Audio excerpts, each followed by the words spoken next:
Assalamualaikum warahmatullahi wabarakatuh. Halo semuanya, perkenalkan kami dari kelompok 7. Jadi, di sini akan memaparkan sebuah laporan yang berupa analisis keuangan serta pengaruh rasio keuangan terhadap pertumbuhan tiga perusahaan sekaligus.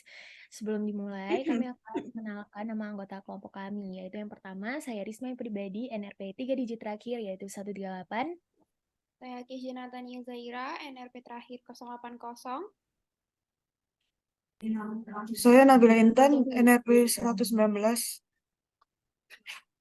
Saya Nicholas Safar Jordan, nomor RP 149. Saya Kayla Akwilani Safani Safitri dengan NRP 113. Baik, jadi sebelum kita mulai kita akan menjelaskan terlebih dahulu. Jadi kita menggunakan subindustri yaitu peralatan rumah tangga yang terdiri dari tiga perusahaan. Jadi yang pertama ada PT Hardware Indonesia Tbk, kemudian kedua dilanjut dengan perusahaan Citose, dan terakhir adalah PT Integra Indo Kabinet. Di sini outline-nya yang pertama ada laporan keuangan, kemudian yang kedua ada analisis aset dilanjut dengan analisis liabilitas, keempat analisis ekuitas, dan yang terakhir adalah analisis rasio. Jadi bab 1 laporan keuangan yang akan dipaparkan oleh Niko terkait profil perusahaan AS Hardware. PT AS Hardware Indonesia Tbk merupakan perusahaan yang bergerak di bidang usaha perlengkapan rumah tangga dan gaya hidup. Nah, PT AS Hardware sendiri didirikan pada tahun 1995. PT AS Hardware Indonesia terus berkembang sebagai perusahaan retail dan kini telah menjadi salah satu perusahaan retail terkemuka yang menyediakan berbagai perlengkapan rumah tangga dan gaya hidup di Indonesia. Selanjutnya, untuk kondisi keuangan PT AS Hardware sendiri pada semester 1 2023, perseroan mencatatkan peningkatan dari sisi penjualan dan laba bersih. Melansir laporan keuangan perseroan dalam keterbukaan informasi Bursa Efek Indonesia, penjualan besi pada semester 1 2023 naik 10% menjadi 3,63 triliun dari 3,30 triliun pada semester 1 2022. Sementara untuk beban pokok penjualan pada periode yang sama naik 9,35% menjadi 1,87 triliun dari periode yang sama sebelumnya 1,71 triliun. Selanjutnya, PT Citos akan dipresentasikan oleh Kay. Oke, yang kedua ada PT Chitose Indonesia Manufacturing yang merupakan perusahaan perlengkapan rumah tangga yang didirikan untuk menopang pertumbuhan ekonomi dan sosial dengan mulai memproduksi kursi-kursi berteknologi tinggi. Nah, sebenarnya Chitose ini kita familiar karena Tower 1 dan Tower 2 ETS itu kursinya itu menggunakan Chitose. Terus Chitose ini telah melalui berbagai penelitian untuk menghasilkan kursi-kursi mereka. Selain itu, mereka juga mengembangkan jaringan pemasaran dan distribusi yang sudah ada. Juga bekerja sama, contohnya kayak kerjasama untuk peralatan di kampus-kampus dan lain sebagainya.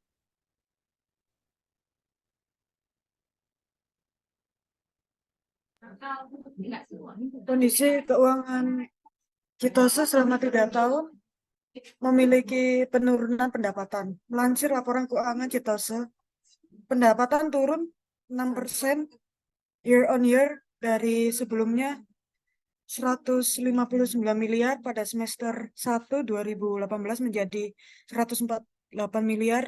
Perolehan pendapatan ini 38% dari target tahun 2019 yang sebesar 389 miliar.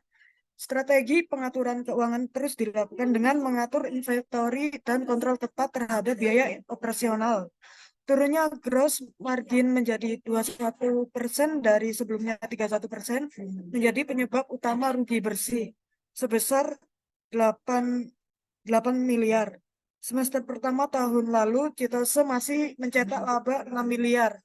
Helena menjelaskan, pencapaian pendapatan sebesar 67 dari semester pertama ini karena penurunan pasar domestik hingga 30% sampai 35%. Kondisi ini dipengaruhi oleh faktor perlambatan ekonomi dan penyelenggaraan pesta demokrasi di Indonesia. Selain itu, punya beberapa proyek yang baru akan terrealisasi pada semester kedua tahun 2019.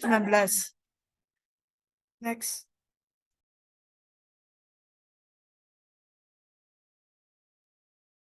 Baik, selanjutnya itu PT Integra Indokabinet. Integra Indokabinet adalah perusahaan swasta yang bergerak di bidang industri furniture, didirikan pada bulan Mei tahun 1989 yang berlokasi di Desa Betro 678, Kecamatan Sedati, Sidoarjo, Jawa Timur. PT Integra juga memiliki 2 pabrik pendukung di daerah berbeda, juga di Sidoarjo. Awalnya, PT Integra mampu memproduksi dalam jumlah banyak, tetapi lama-kelamaan permintaan semakin menurun. Akhirnya, perusahaan mulai membuat produk lain. Produk lainnya yaitu seperti lemari obat, lemari tempat tape dan CD player, kursi komputer, penyekat ruangan, kursi santai, dan kursi makan untuk bayi. Mereka menggunakan berbagai jenis kayu seperti pinus padat, mahoni, akasia, dan dicampur dengan veneer atau maple dan cherry. Kayu lapis, papan partikel, rotan, bambu, dan daun pisang. Sedangkan untuk bahan baku, PT Integra Indokabinet melakukan kerjasama dengan beberapa pemasok agar proses produksi tetap lancar. Next.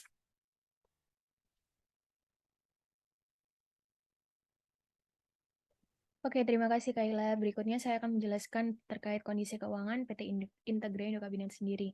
Jadi PT Integra Indokabinet ini memiliki kinerja keuangan per kuartal pada tahun 2023. Jadi penjualan bersih ini menyusut sebesar 56,04% di tiap tahunnya dan jadi 1,71 triliun. Penurunan terbesar ini terjadi pada penjualan building komponen yakni 2,74% menjadi 898,43 miliar. Kemudian bersama dengan itu laba bersih yang didapat distribusikan kepada pemilik entitas induk PUT juga terjun dengan nilai 80,33% menjadi 59,14 miliar. Kemudian berdasarkan Fajar Andika juga menyampaikan bahwa penjualan furnitur dan building komponen ini memiliki korelasi yang kuat dengan kondisi ekonomi Amerika Serikat. Ini mengingatkan mayoritas ekspor wood ditunjukkan ke negeri Paman Sam. Kemudian selanjutnya ada bab 2 analisis aset. Lanjut. Lanjut ya ini. Ya. Oke, bab 2 analisis aset dijelaskan oleh Nico. Perusahaan PT SH2 Indonesia Tbk untuk analisis vertikal. Untuk tahun 2020, aset yang didominasi adalah aset lancar sebesar 69,47% dan sisanya digunakan pada aset tidak lancar. Untuk aset lancar, paling besar digunakan pada ketersediaan aset lancar yang mencapai 33,85%. Sementara penggunaan aset lancar terendah digunakan untuk membayar beban aset keuangan lancar lainnya. Pada aset tidak lancar, pengeluaran tertinggi digunakan untuk aset hak guna. Dan dari total 22,27%. Di tahun 2021, total aset lancar yang dimiliki perusahaan sebesar 72,21% dan 27,79% untuk aset tidak lancarnya. Penggunaan tertinggi pada aset lancar digunakan untuk aset dan setara kas, dan penggunaan terendah digunakan untuk biaya dibayar di muka. Pada aset tidak lancar, penggunaan tertinggi digunakan untuk aset tetap bersih, dan penggunaan terendah digunakan untuk aset tidak lancar non-keuangan lainnya.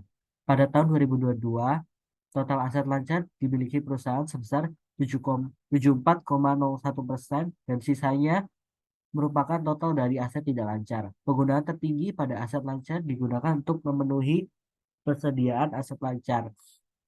Untuk yang paling terendah adalah aset keuangan lancar lainnya. Sementara penggunaan tertinggi pada aset tidak lancar digunakan untuk aset hak guna dan paling rendah digunakan untuk membayarkan piutang dari pihak berelasi.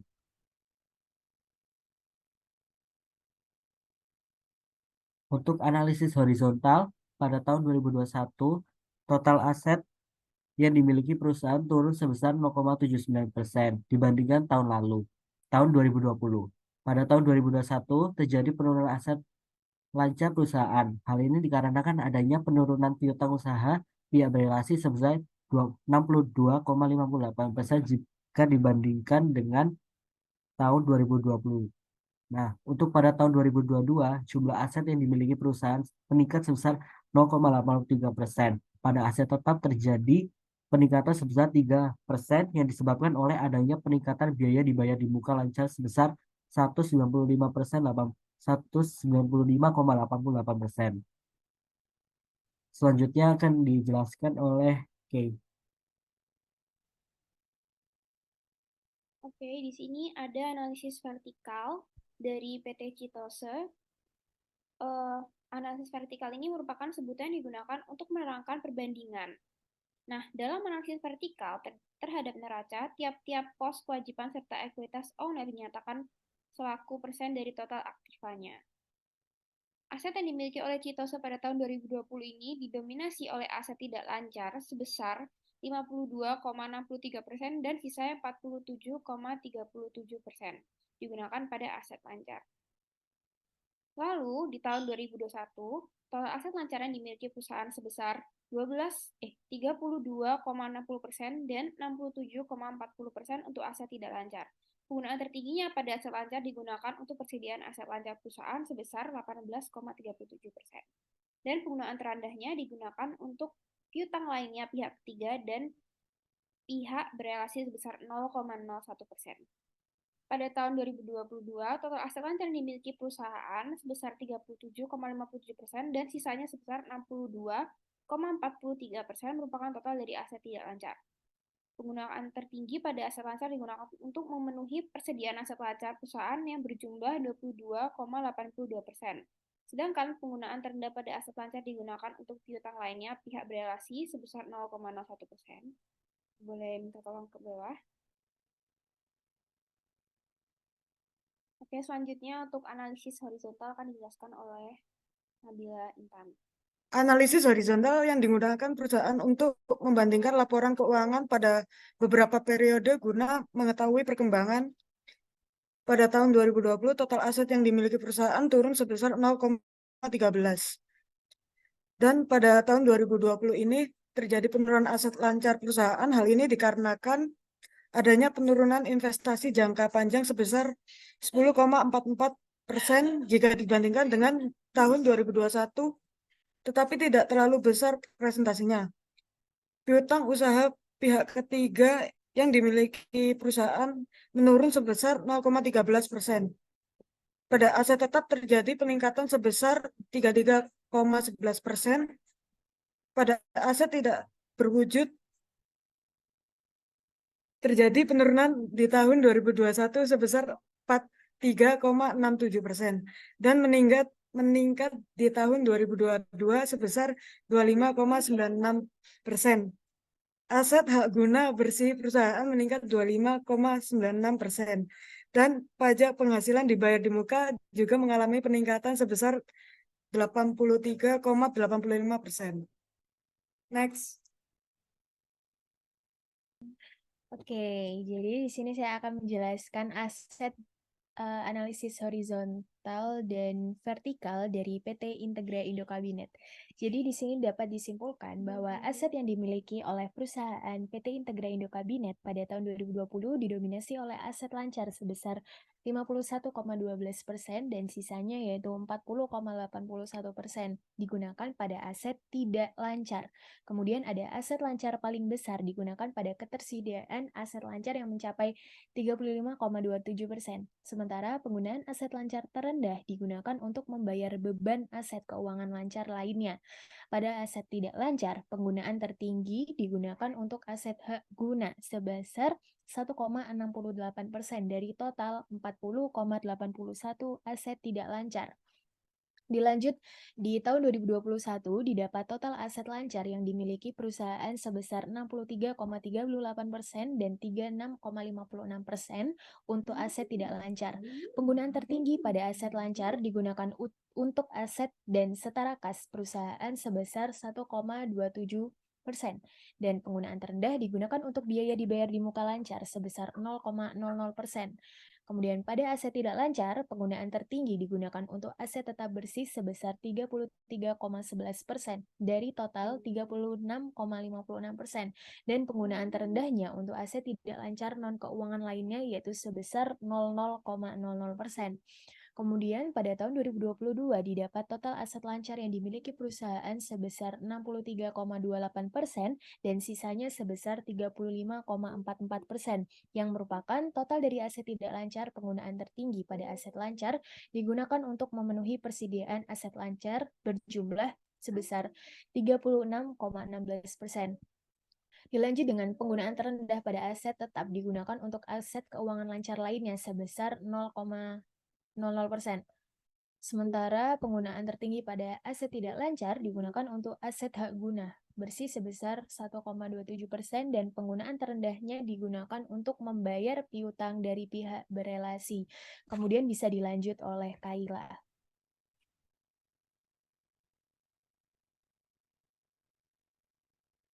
Baik, selanjutnya analisis horizontal PT Integrak Indo Kabinet. Analisis horizontal merupakan analisis yang dilakukan dengan membandingkan laporan keuangan untuk beberapa periode. Dari hasil analisis ini akan terlihat perkembangan perusahaan dari periode yang satu dengan periode yang lain. Pada tahun 2021 dapat dilihat jumlah aset lancar yang dimiliki perusahaan meningkat sebesar 25,35%.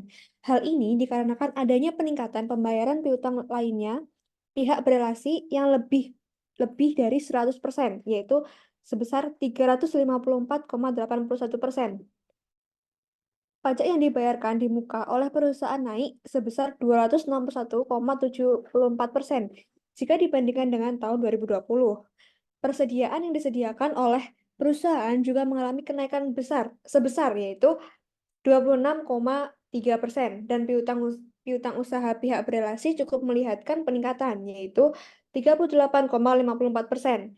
Kas yang dimiliki oleh perusahaan juga naik cukup besar yaitu sebesar 188,75% dan total aset lancar pada tahun 2022 turun menjadi 3,4%. Sementara pada aset tidak lancar, total aset tidak lancar perusahaan menurun menjadi 3,1%. Hal ini terjadi karena adanya kenaikan yang besar pada aset biologis sebesar 763,60%. Investasi jangka panjang menurun cukup besar yaitu 100%.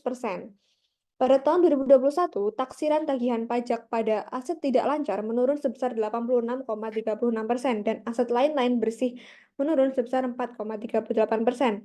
Tahun 2022 terdapat peningkatan yang sangat besar pada taksiran tagihan pajak sebesar 1.210,56% jika dibandingkan tahun 2021. Namun, ada penurunan yang cukup besar juga pada uang muka pembelian aset tetap yaitu sebesar 44,73% serta turunnya aset tetap sebesar 11,6% jika dibandingkan dengan tahun 2021. Total aset tidak lancar pada tahun 2022 menurun sebesar 0,97% dibandingkan tahun 2021 yang sebesar 3,1%. Oke, terima kasih Kaila. Kemudian slide selanjutnya akan dilanjutkan membahas bab 3 yaitu analisis liabilitas yang dilanjutkan oleh Niko terkait PT AS Hardware. Analisis vertikal liabilitas untuk PT AS Hardware Indonesia Tbk. Pada tahun 2020 menunjukkan jika jumlah persentase tertinggi ada pada liabilitas jangka panjang, yakni mencapai angka 58%, sedangkan sisanya sebesar 41% ada pada liabilitas jangka pendek. Dalam akun liabilitas jangka pendek, porsi persentase terbesar ada pada liabilitas sewa jangka pendek. Kemudian presentasi terbesar yang ada pada akun liabilitas jangka panjang, yakni sebesar 29% pada liabilitas imbalan pasca kerja. Selanjutnya pada tahun 2021, jumlah liabilitas jangka pendek cenderung mengalami penurunan daripada tahun 2020. Jumlah liabilitas jangka pendek pada tahun 2021 adalah 43%, sedangkan liabilitas jangka panjang mengalami peningkatan menjadi 56%. Liabilitas jangka pendek porsi persentase terbesar ada pada liabilitas sewa yakni sebesar 15%, sedangkan pada liabilitas jangka panjang ada pada liabilitas sewa dengan jumlah 34%. Pada tahun 2022, jumlah liabilitas jangka pendek cenderung menunjukkan angka terbesar dari 3 periode terakhir, mencapai 50%. Liabilitas jangka panjang menunjukkan sebesar 49%. Pada liabilitas jangka pendek, porsi terbesar ada pada liabilitas sewa, sedangkan liabilitas jangka panjang ada pada liabilitas sewa dengan jumlah 34%. Selanjutnya, untuk analisis horizontal, laporan keuangan tahun 2020 S-Hardware ditemukan jika akun liabilitas mengalami kenaikan dan penurunan di beberapa akunnya. Yang mengalami penurunan ada pada tahun 2022 ke 2021. Liabilitas mengalami penurunan juga. Liabilitas pada tahun 2020-2021 sebesar 17%, sedangkan pada 2022-2021 mengalami penurunan sebesar 21%.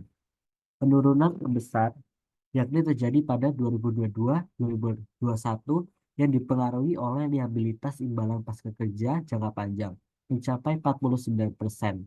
Untuk penurunan pada 2021-2020 dipengaruhi oleh liabilitas. Selanjutnya ada analisis vertikal dari liabilitas Chitose. Nah, analisis secara vertikal ini pada laporan keuangan bagian liabilitas Chitose pada tahun 2020 memberikan hasil jumlah presentasi tertinggi ada pada liabilitas jangka panjang dengan jumlah 83,96% dan sisanya yakni 16,4% ada pada liabilitas jangka pendeknya. Nah, sedangkan pada tahun 2021, jumlah liabilitas jangka pendek cenderung mengalami kenaikan. Tahun 2021, jumlah liabilitas jangka pendek cenderung mengalami kenaikan, dan liabilitas jangka panjang mengalami penurunan daripada tahun 2020. Jumlah liabilitas jangka pendek pada tahun 2021 adalah 84,94% dan jumlah liabilitas jangka panjangnya pada tahun 2021 adalah 11,06%. Sedangkan pada tahun 2022, jumlah liabilitas jangka pendek cenderung menunjukkan angka terbesar dari 3 periode terakhir, dan terus mengalami kenaikan, yakni mencapai 87,14%, berbanding terbalik dengan liabilitas jangka panjang. Liabilitas jangka panjang pada 2022 menunjukkan penurunan dari 3 periode terakhir, yakni hanya 12,86%. Namun, untuk porsi terbesar presentasi pada liabilitas jangka pendek berbeda dengan tahun sebelumnya, karena berada pada pinjaman jangka pendek dengan jumlah sebesar 45,27%. Hal tersebut tidak berlaku pada liabilitas jangka panjang, karena porsi presentase terbesar tetap pada kewajiban pajak tangguhan, yakni sebesar 9,29%. Jumlah liabilitas jangka panjang juga cenderung menurun dari tahun sebelumnya. Lanjut.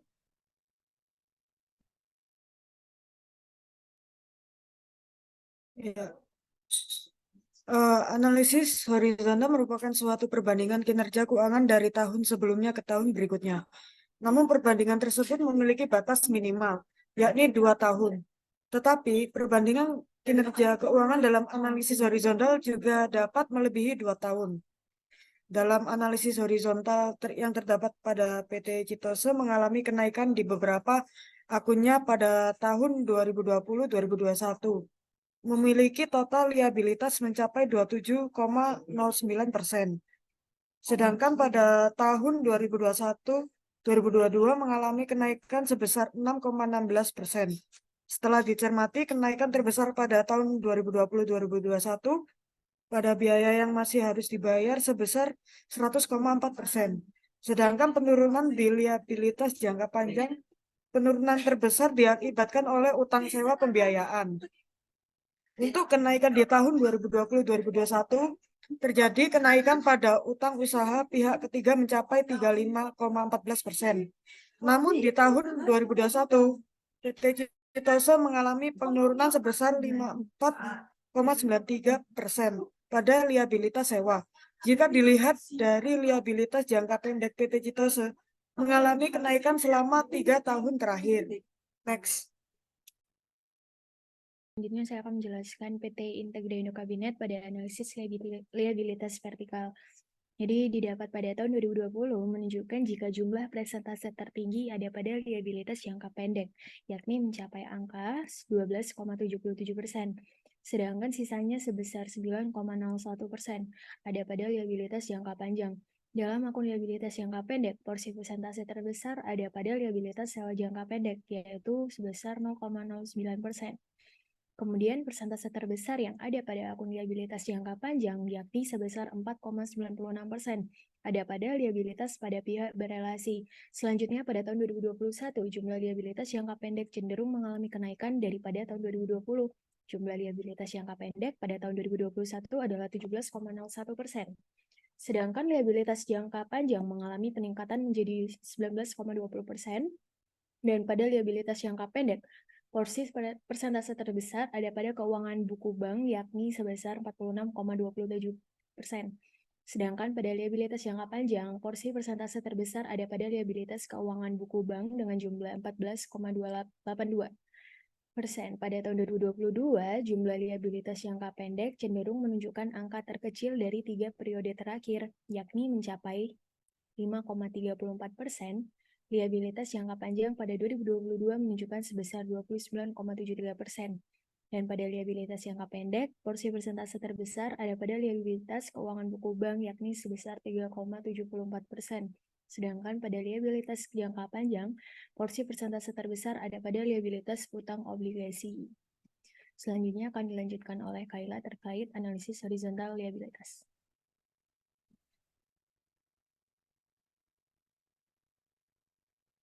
Baik, selanjutnya analisis horizontal liabilitas. Analisis horizontal merupakan analisis yang dilakukan dengan membandingkan laporan keuangan untuk beberapa periode. Dari hasil analisis ini akan terlihat perkembangan perusahaan dari periode satu dengan periode yang lainnya. Laporan keuangan tahun 2020 pada PT Integra Indo Kabinet ditemukan jika akun liabilitas mengalami kenaikan dan penurunan di beberapa akunnya. Pada tahun 2021 sampai 2020, pada tahun 2021 ke tahun 2020, liabilitas mengalami kenaikan dan pada tahun 2022 ke 2021, liabilitas mengalami kejadian yang sama pula. Liabilitas pada tahun 2020 ke 2021 sebesar 9,3%, sedangkan pada 2021 ke 2022, liabilitas mengalami penurunan sebesar 1,18%. Penurunan terbesar yang terjadi pada 2022 ke 2021 dipengaruhi oleh liabilitas penjualan dan penyewaan kembali, yakni mencapai 78,36%. Untuk penurunan pada 2021 ke 2020 dipengaruhi oleh liabilitas keuangan jangka panjang lainnya. Oke, setelah berpindah dari liabilitas, kemudian kita akan moving ke bab 4, yaitu analisis ekuitas, yang disampaikan oleh Nico. Untuk analisis ekuitas PTS Hardware Indonesia Tbk untuk analisis vertikal. Tahun 2020 memberikan informasi hasil bahwa pada tahun tersebut persentase tertinggi dipegang oleh akun jumlah ekuitas yang didistribusikan kepada pemilik dengan persentase sebesar 49% dan sebesar 5 miliar. Persentase terendahnya dipegang oleh saham treasury dengan persentase minus 0,33%, jumlah sebesar 34 juta. Pada tahun selanjutnya, tahun 2021 dan 2022, persentase tertinggi dan terendah juga sama seperti tahun 2020. Persentase tertinggi dipegang oleh akun jumlah ekuitas yang didistribusikan kepada pemilik entitas induk dan persentase terendah dipegang oleh akun saham treasury. Selanjutnya.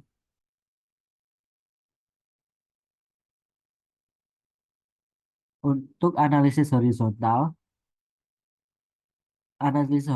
memberikan informasi bahwa terjadi kenaikan yang stabil dari tahun 2020 hingga 2021. Kenaikan yang terjadi pada tahun 2021-2020 dengan persentase kenaikan sebesar 6% dari jumlah total ekuitas sebesar 5 miliar menjadi 5 miliar,5. Pada periode selanjutnya 2022-2021 juga terjadi kenaikan, yaitu sebesar 8%. Selanjutnya akan dijelaskan oleh Kay.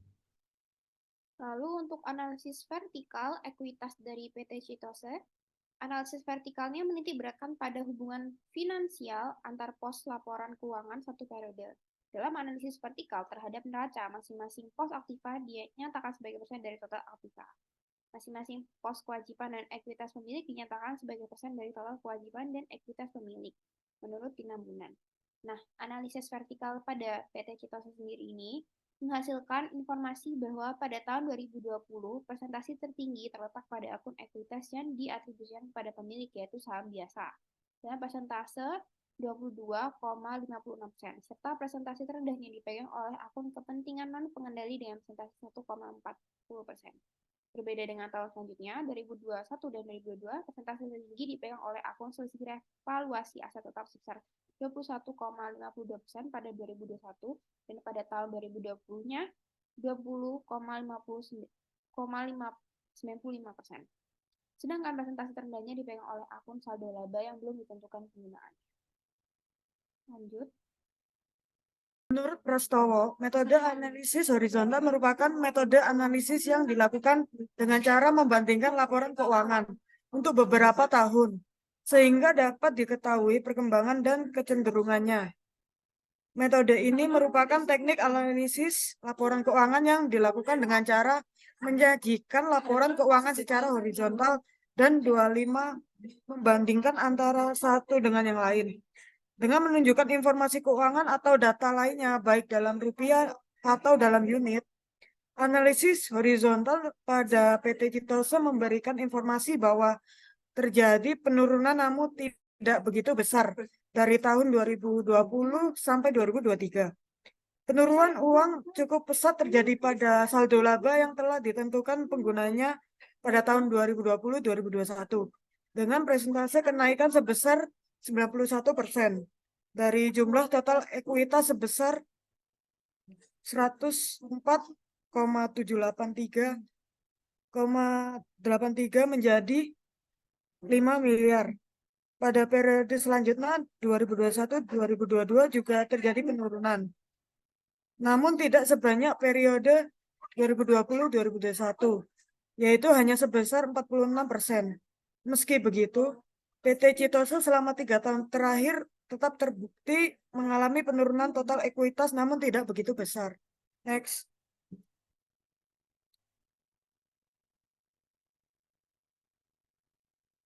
Oke, selanjutnya ada analisis vertikal liabilitas dari PT Integra Indo Kabinet.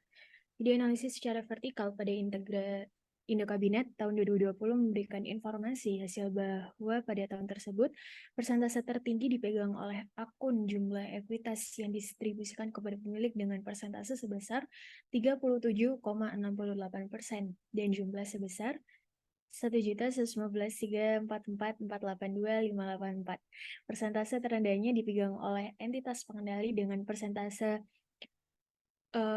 jadi ini mengalami penurunan ya, yaitu sebesar 2,02% dan jumlah sebesar 59.840.587.762. Pada tahun selanjutnya, yaitu tahun 2021 dan 2022, terdapat persentase tertinggi dan terendah. Persentase tertinggi dipegang oleh akun jumlah ekuitas yang distribusikan kepada saldo laba yang belum ditentukan penggunanya, dan persentase terendah dipegang oleh akun saham treasury. Lanjut, setelah dari analisis liabilitas vertikal, kita akan berpindah ke analisis horizontal. Jadi pada analisis horizontal didapat terjadi kenaikan yang stabil dari tahun 2020 ke 2021.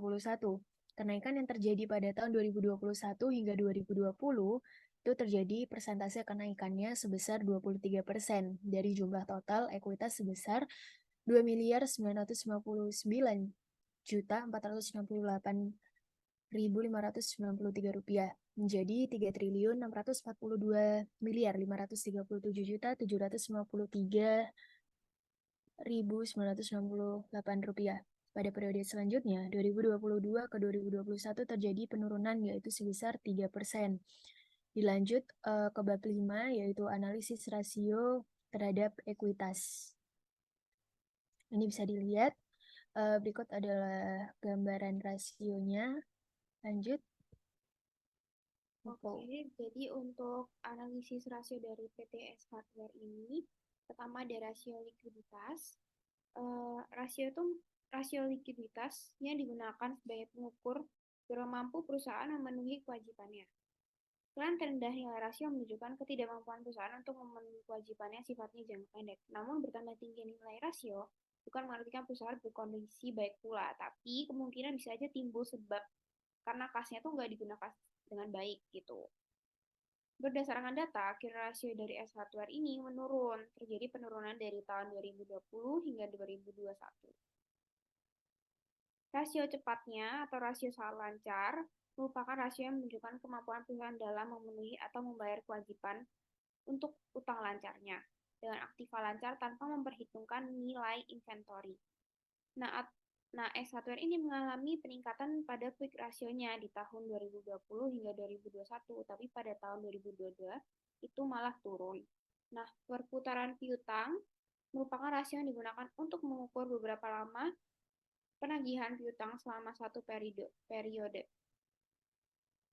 Nah, S hardware ini mengalami peningkatan pada perputaran piutang di tahun 2020 sampai 2021.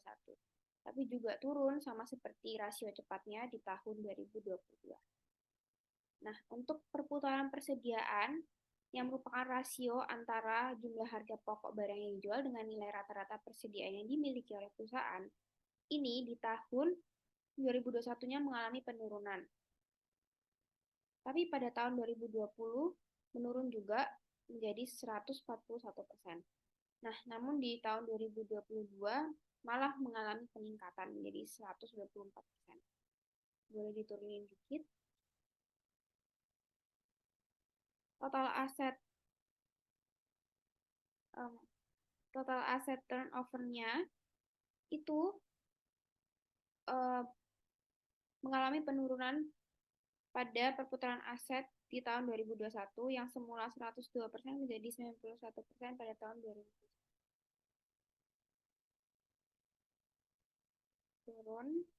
Next. Kedua ada rasio profitabilitas yang merupakan rasio yang sering dipakai dalam menghitung tingkat profitabilitas suatu perusahaan dengan cara melakukan perhitungan antara nilai keuntungan bersih terhadap nilai penjualan. Berdasarkan pendapat dari Sulisyanto, nilai NPM dapat dinyatakan baik atau sehat jika melebihi 5%. Pada perusahaan ini, nilai profit margin per tahunnya semakin meningkat. Peningkatan terbesar tadi pada tahun 2021, yakni sebesar 13%. Return on Assets atau ROA yang termasuk pada rasio profitabilitas yang dapat memperlihatkan kinerja perusahaan dalam menilai efektivitas perusahaan dalam mencapai laba. Ini berdasarkan tabel data mengalami penurunan pada periode 2020 hingga 2022 yang semula 13% menjadi 12%. Sedangkan return on equity-nya atau ROI-nya yang menggambarkan perbandingan antara laba bersih setelah pajak dengan modal sendiri pada tahun 2020 berjumlah 18%, turun menjadi 16%, dan turun lagi menjadi 14% pada 2022, yang mana pada periode 3 tahun terakhir itu terus menurun. Nah, menurut Halim 2005, menyatakan bahwa laba per lembar saham atau earning per share adalah perbandingan antara keuntungan bersih setelah pajak pro emiten dengan jumlah saham beredar. S-Hardware ini mengalami earning per share yang semakin turun setiap tahunnya dari 2.701%, kemudian mengalami penurunan di tahun 2002-nya menjadi 2.401%. Lanjut.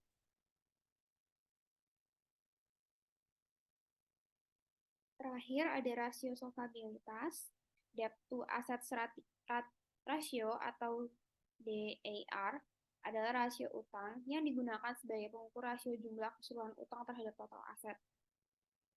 Makanya sebanyak apa aset perusahaan didanai hutang ataupun sebanyak apa hutang perusahaan mempengaruhi pada pengelolaan aset, S-Hardware ini mengalami penurunan pada tahun 2020 sebesar 28%.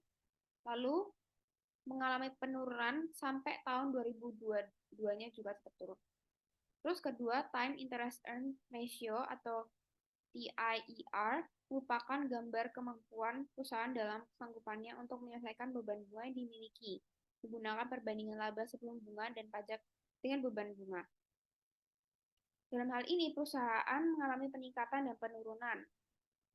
Pada tahun 2020, ACE menyentuh angka 5.760% dan menurun menjadi 5.048% pada tahun 2021-nya.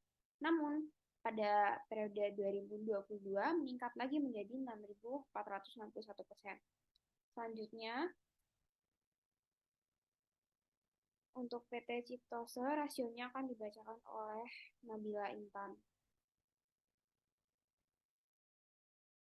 Menurut James Horn dan John, current ratio merupakan suatu rasio yang menunjukkan kemampuan perusahaan untuk membayar kewajiban jangka pendeknya dengan menggunakan aktiva lancarnya.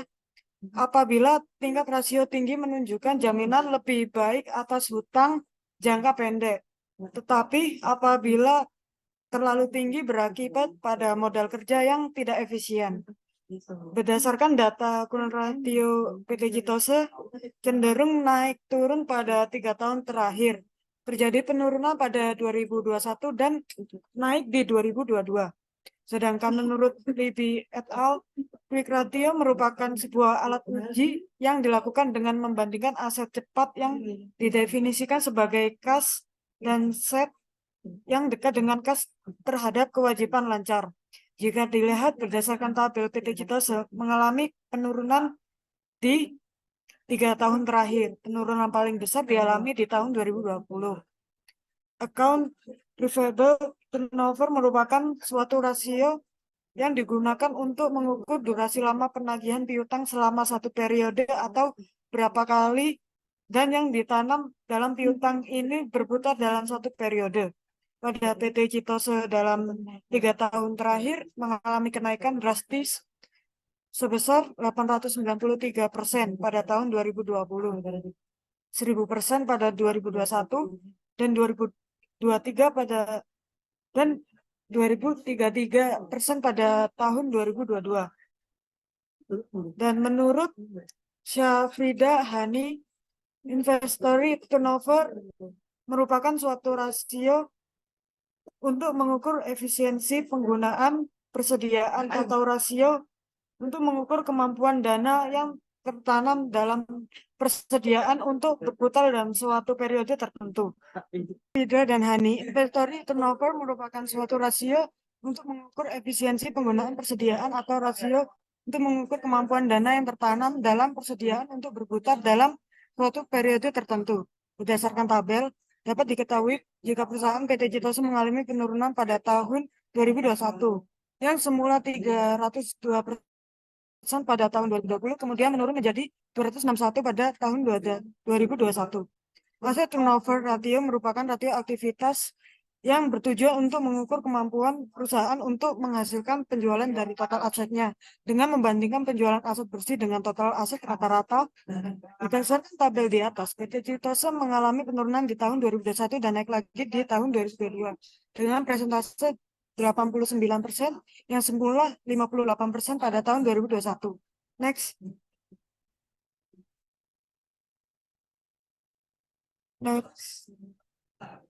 Berikut rasio profitabilitas PT Citose.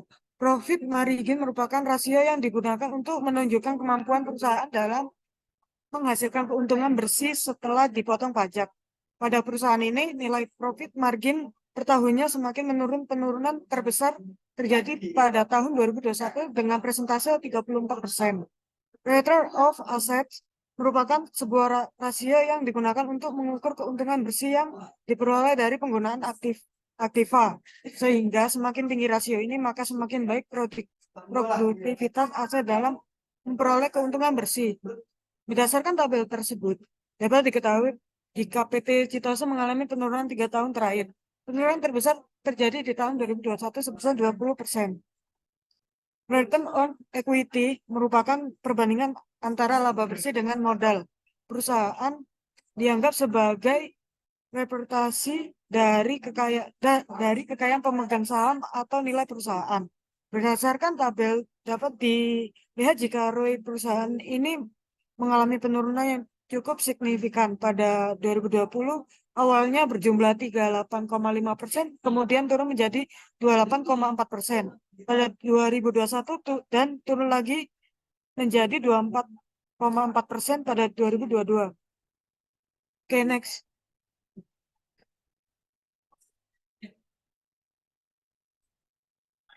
Dan juga berikut rasio solvabilitas PT Citose. Menurut Darsono dan Asyari, debt to asset ratio merupakan sebuah rasio yang menekan pentingnya pendanaan hutang dengan jalan menunjukkan persentase aktiva perusahaan dan didukung oleh hutang. Dalam hal ini, perusahaan cenderung mengalami kenaikan. Perusahaan menyentuh angka 23% pada 2020 dan meningkat 29% pada 2021. Kemudian pada 2022 meningkat kembali menjadi 31%. Time interest Index merupakan rasio yang mengukur sejauh mana atau berapa kali kemampuan perusahaan dalam membayar bunga. Dalam hal ini, kemampuan perusahaan cenderung mengalami peningkatan terus-menerus. Pada tahun 2020, kemampuan perusahaan menyentuh angka 1.413% dan meningkat lagi 212% pada 2021. Kemudian pada 2022 mengalami peningkatan kembali menjadi 2.200%. Next.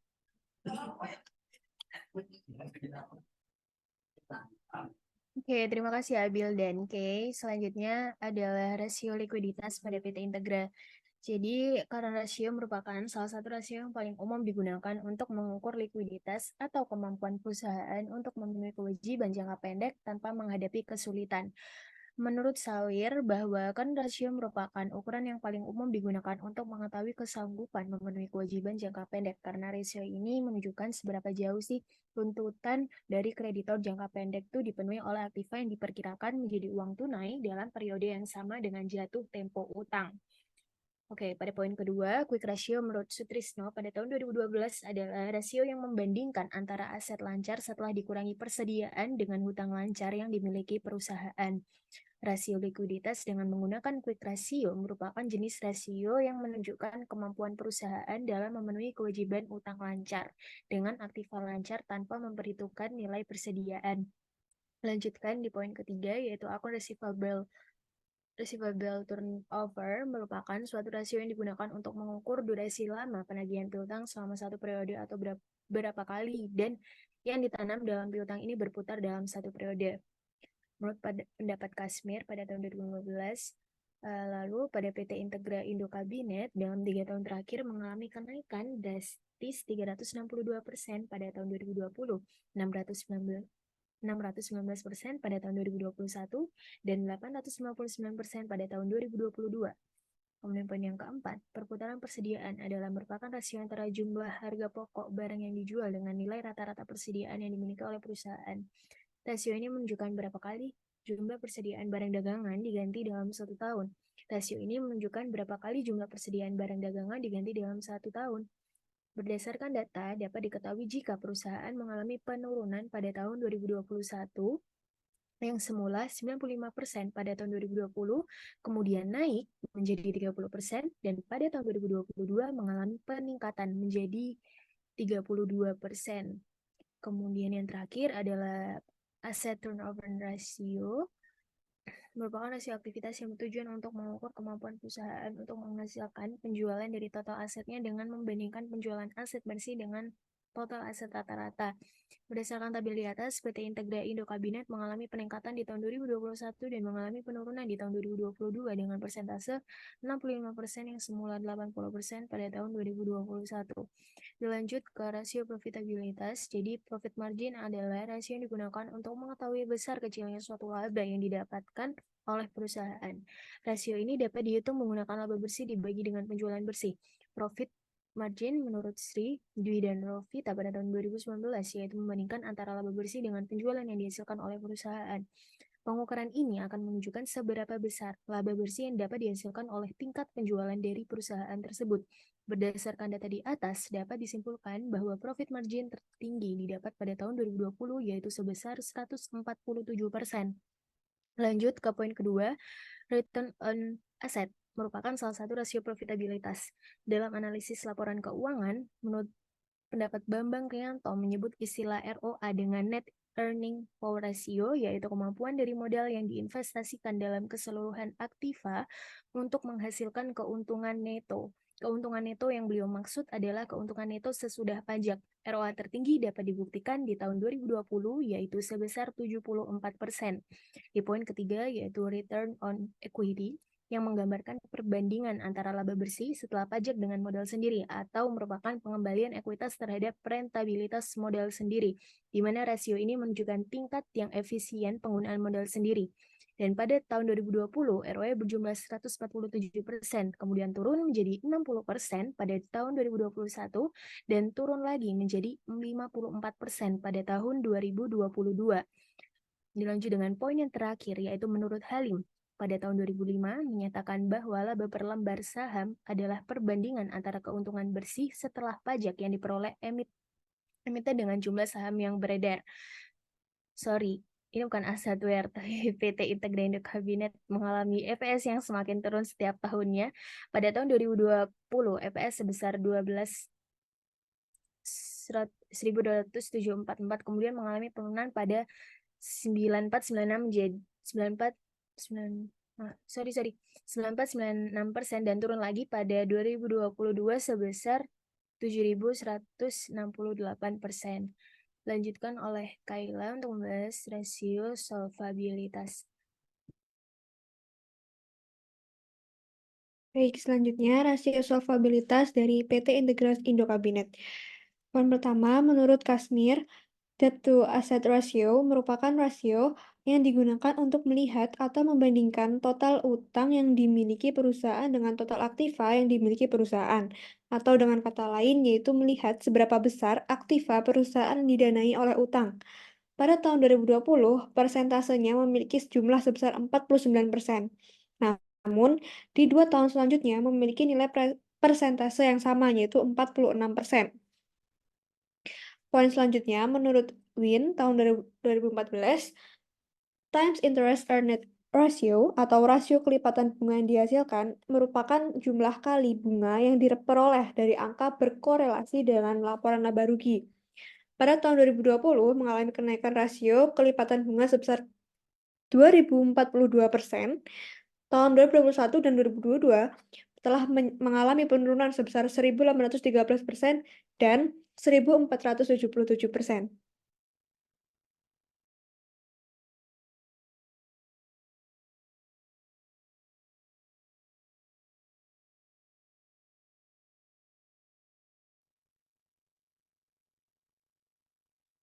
Jadi kita dari data sorry, gimana ngomongnya?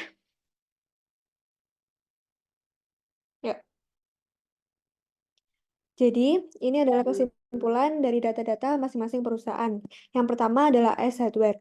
Ace Hardware ini mengalami kenaikan aset perusahaan pada periode 2021 sampai 2022. Namun, aset perusahaan merosot pada tahun 2020 sampai tahun 2021. Sedangkan, liabilitas terus mengalami penurunan pada 3 tahun terakhir periode 2020 sampai 2022. Berbanding terbalik dengan ekuitas perusahaan yang mengalami peningkatan pada periode 2020 sampai 2022. Selanjutnya, di perusahaan Citose cenderung mengalami penurunan aset dan ekuitas perusahaan pada 3 tahun terakhir periode 2020 sampai 2022. Hal ini berbanding terbalik dengan liabilitas perusahaan yang konsisten mengalami peningkatan dari periode 2020 sampai 2022. Selanjutnya, dari perusahaan PT Integrat Indo Kabinet pada tahun 2020, 2021, dan 2022 selalu konsisten mengalami peningkatan setiap tahunnya. Akun aset, liabilitas, dan ekuitas terus beriringan mengalami kenaikan meskipun tidak semua naik drastis.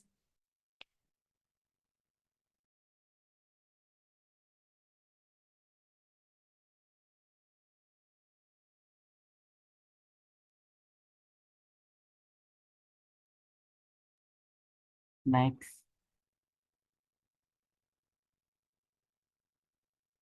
Bisa di next.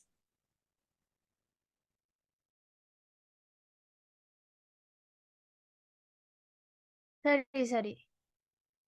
Lanjut. Lanjut saran ya. Masih diri.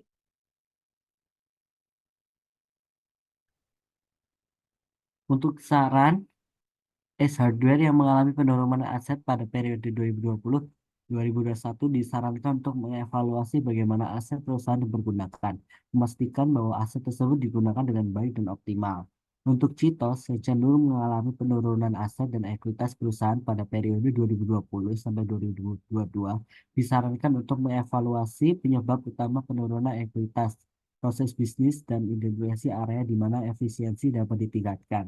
Sedangkan untuk PT Interkabinet yang terus konsisten mengalami kenaikan di setiap akunnya, diharapkan tetap mempertahankan cara pengelolaan keuangan perusahaannya dan juga lebih meningkatkan strategi lagi agar kenaikannya semakin drastis.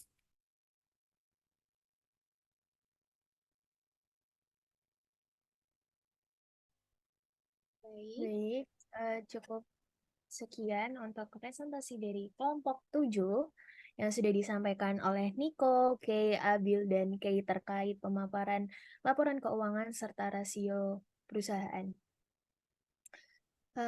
Kami tutup dari kelompok 7. Berterima kasih. Wassalamualaikum Assalamualaikum warahmatullahi wabarakatuh. wabarakatuh. Waalaikumsalam Dadah. warahmatullahi wabarakatuh. Terima kasih. Ya, Ya.